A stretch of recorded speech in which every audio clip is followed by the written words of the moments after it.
Hey my dear friends, Sam Haymart with Test Driven TV. Today we are test driving one of the most consequential new vehicles from Mazda in a long time, the 2024 CX-90, the new top of the line from the brand. It's getting a lot of buzz out there, and so we're going to show it to you inside and out. We're going to take it for a drive, and then we're going to talk about whether or not it's worthy of all the buzz.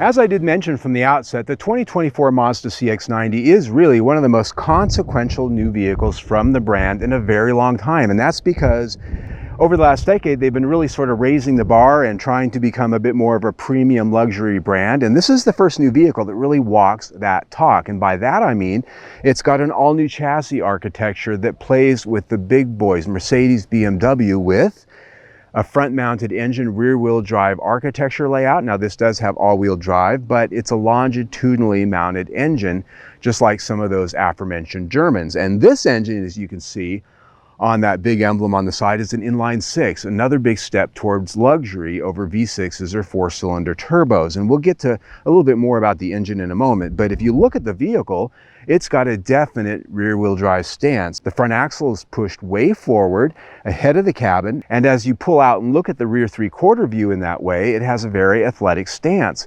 And that does pay off in the handling as well, which again we'll get to here in a moment. But looking at the styling, it is pretty contemporary Mazda, I'd say. Looking at the front, you've got three-dimensional sculpting in the grille, lots of chrome, and I love the way they actually put some depth in those features. It really just makes it look more premium. LED lighting, of course, coming around the corner on this particular trim grade, top of the line.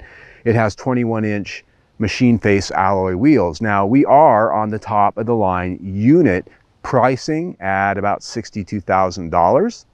It's as spendy as you can get here for the CX-90. The base model starts out at about $40,000. So there's about a $22,000 difference from the base model all the way to the top where we are right now. Looking at the side, you can see how large this is, about 200 inches long. This has a 122-inch wheelbase. This is big. Getting around to the back, you can see more of the three-dimensional sculpting and the lighting and the chrome trim back there. This is a power opening liftgate as you'd expect, and what I really enjoy is the nice clean look at the rear bumper fascia. They didn't busy it up with a lot of uber performance exhaust tips or anything like that. It's very clean, and this being a mild hybrid vehicle, I think that really plays into the overall theme. And so when you step back and look at this from a little bit of a distance, it is a big, rich, thick piece of cake. But if you want to talk about rich and thick, it's all about the interior.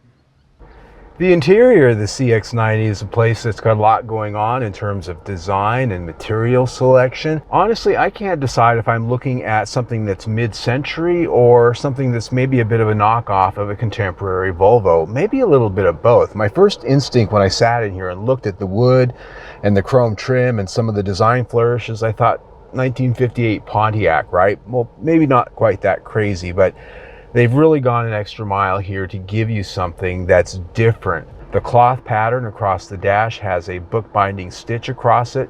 You don't see that really anywhere else, and that same material is found on the door panels. And here with the white, it's matched with a blonde colored wood that is the genuine article. You can run your hand across it and feel the wood grain in it. And so there's a sense of luxury in here for sure. The seats, Napa leather. And if you look at those closely, a really nice pattern in that center accent stripe that gives it that mid-century feel I was referring to. But when it comes to feature content, being in the top grade model, we have just about everything that's available. As I sit here and look forward, there is all of the modern convenience and tech, a 12.3-inch digital instrument cluster, a leather steering wheel with paddle shifters on it. The steering wheel otherwise is a contemporary Mazda design. The center stack, again, a 12.3-inch infotainment screen. Down below that, full climate control here, and that also controls the heated and ventilated seats that I'm sitting in.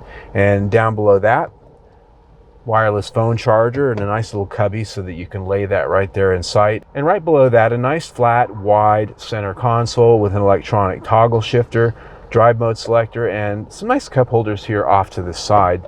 And behind that, the controls for the infotainment system. Clamshell doors open up for storage in the center. It's not very deep. It is about the size of a rectangular Kleenex box. There's also some USB ports in there, and also up front there's some more ports for charging. These seats are quite comfortable. They're a little bit firmer than some of the other competitors out there, but you can adjust them, and they do have a good level of side bolstering. I was able to get my perfect position here behind the wheel with a power tilt and telescoping wheel, a big panoramic roof with an opening front section. That really adds a lot to the airiness of this interior. This particular CX-90 that I have right here is actually a 6-seat configuration. It's got the captain's chairs in the back and 2 seats in the back. You can get this to seat up to 8, 7, and 8, depending on the trim grade that you choose. With the captain's chairs, I do find this very comfortable. They are firm seats, as I mentioned up front, but there's good side support. And with the center console, with the armrests, everything sets out nicely to be here for a long trip. These are adjustable in a 4 aft, and you can adjust the back rate. And getting into the third row, you can just slide this forward and it tilts a little bit. You can see that there's actually a pretty good level of space back there. It's not a full third row like you might find in a Suburban, but it's not one of the smaller 3 rows that you see in some of the other competitors. There's actually room for adults back there, and getting in and out with these seats, not too bad. Now, there are some good amenities back here on this trim grade. There are roller shades here in the back, and looking at the back of the center console, it's 100 degrees right now. I've got some nice cool air blowing on me, and there's controls back here for all of the HVAC in addition to the heated seats that I'm sitting in for the second row. USB ports as well for charging. Now, these seats do all fold down. There are no remote releases. There are no power folding seats, but you can fold the rear seat down in a 50-50 split, and then you can fold these each captain's chairs down one by one. And so you have a mostly flat low floor, save for the center console popping up just a little bit. So if you were going to put some big furniture items or anything that's big and heavy in here, you'd probably want to lay a blanket over these second row seats and center console so that you wouldn't hurt them.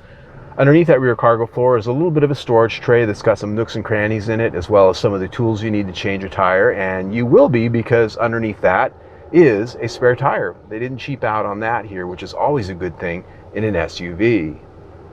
I really like this interior. I love the design. I like that they're giving us something new, fresh, and different, even if it is a little bit retro in some ways. Again, I had a lot of people look at it and say, oh, that looks like a Volvo. I'm looking at it and saying, yeah, I agree, but it also kind of looks 50s a little bit. I love them both. So I think they've done a good job here in terms of design. The material quality is good, and the room and the comfort, and for the most part, the feature content, good. I give this interior 5 out of 5 stars. The infotainment system here, if you watch my other videos on Mazdas, you probably know what's coming. First of all, they've updated this with a widescreen format, a 12.3-inch screen that really fills up the space, and it looks good. The graphics in terms of visibility and quality are good. But how do I put this? It's got a single controller down here on the center console of a knob and a few buttons, and also a few buttons on the steering wheel. When you start navigating around in this and actually using it, you find that the menu structure and the way they work with this controller is very archaic. It is like the Atari 2400 game console from the 80s. It's like playing Pong, maneuvering around here on these settings and on these various things. If you want to change a station, you got to go 2 to 3 menu levels deep.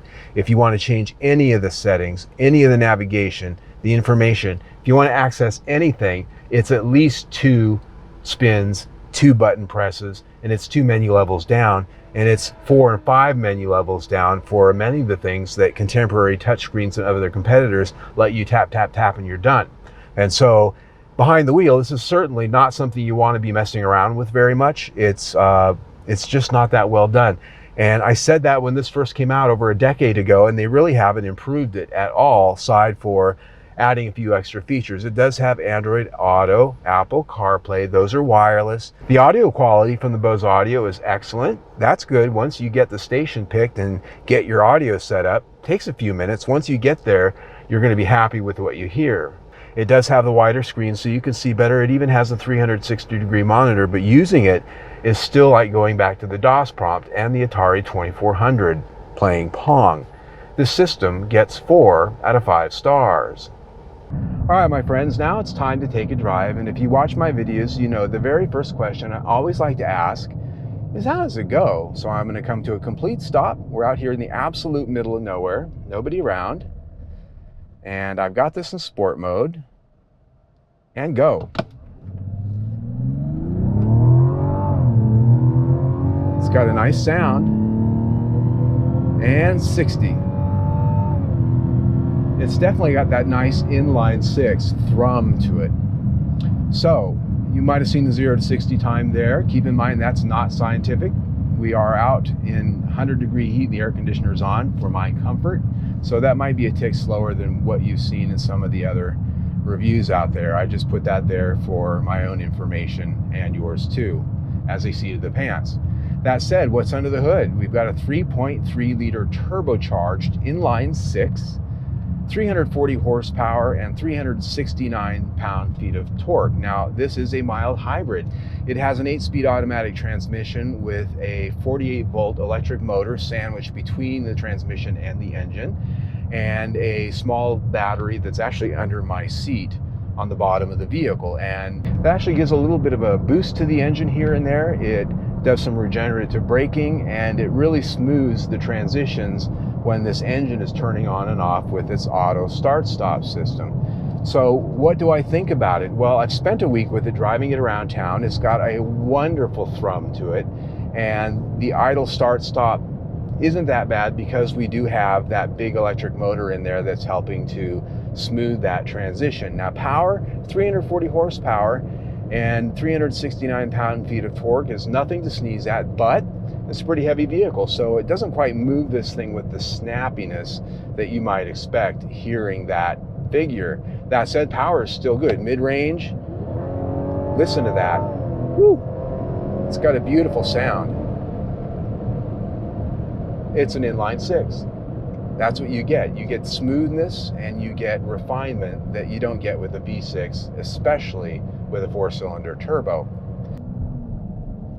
Now, fuel economy, not bad at all. 23 city, 28 highway, and 25 mpg combined. Those are actually pretty big numbers for a big 3-row SUV with this much horsepower, and that is because of the mild hybrid system.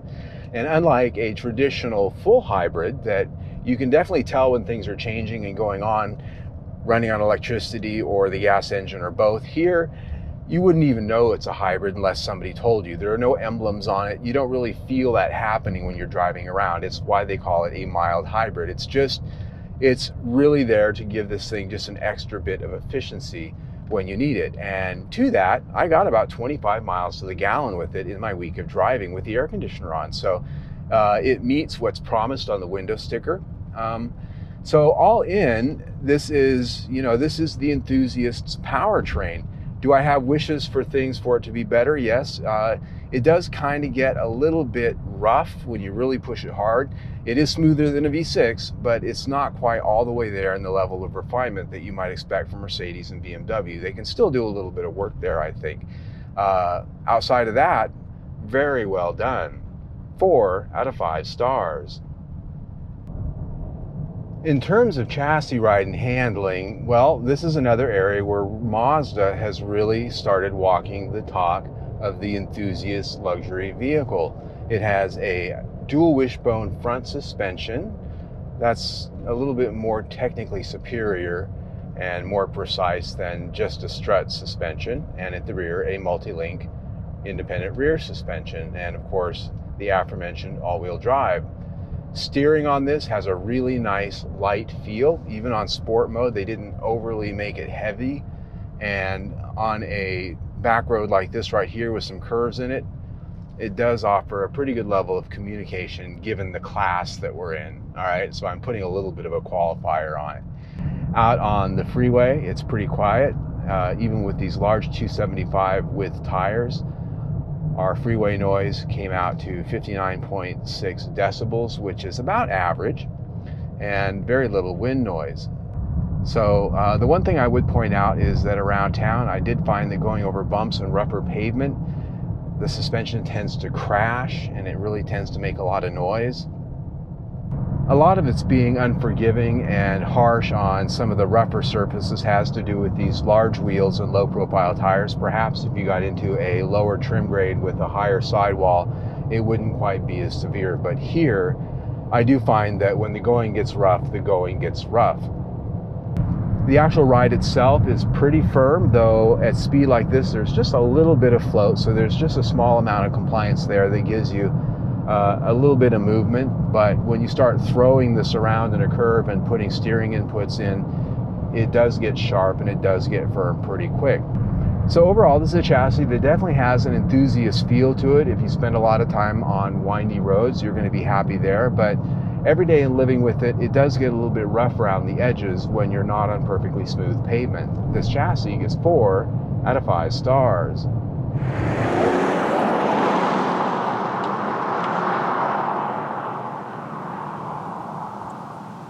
All right, so we've test driven it, we've looked at it inside and out, and my real question here to try to answer for you in presenting my opinions and my observations is it worth the money?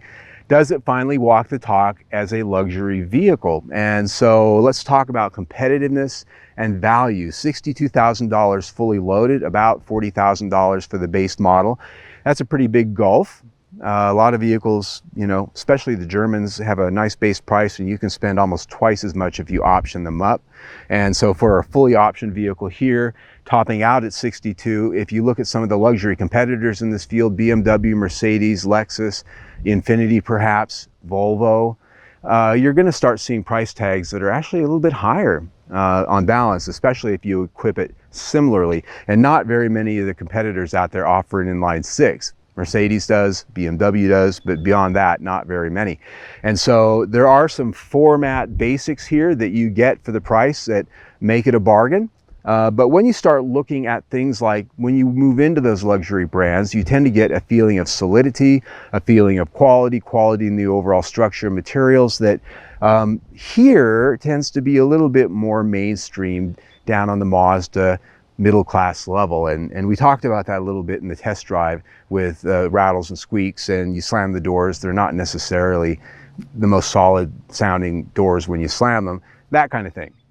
But when you talk about features and style and performance and all of that, it's right up there with all of those. So when I look at things like warranty, it's middle of the road. And so all in, I put value here and competitiveness at 4 out of 5 stars. When you put that in with everything we've already talked about, we're at 4 out of 5 stars for the review. That is where I'm putting it. So there you go, the Mazda CX-90. It's a very interesting vehicle. It's definitely worth a drive. It's definitely worth looking at. If you're a driving enthusiast, this is right up your alley, much more than anything that's front wheel drive out there in the 3-row class for sure. Just don't expect it to be the same level of refinement and the solid, I spent the money well feeling you get when you buy a BMW or Mercedes Benz. It's just not quite there. But if you're looking for something that is going to make you happy in terms of performance, features, and comfort, and all of those other metrics, have a look. So there you go, our test drive of the CX-90. If you would like to see a little bit more about the engine and the powertrain, a lot going on here. We have a detailed video right there on our partner channel, TDTV Garage. You can also subscribe to our YouTube channel right there and stay informed of everything we do. Anyway, either way, stay tuned.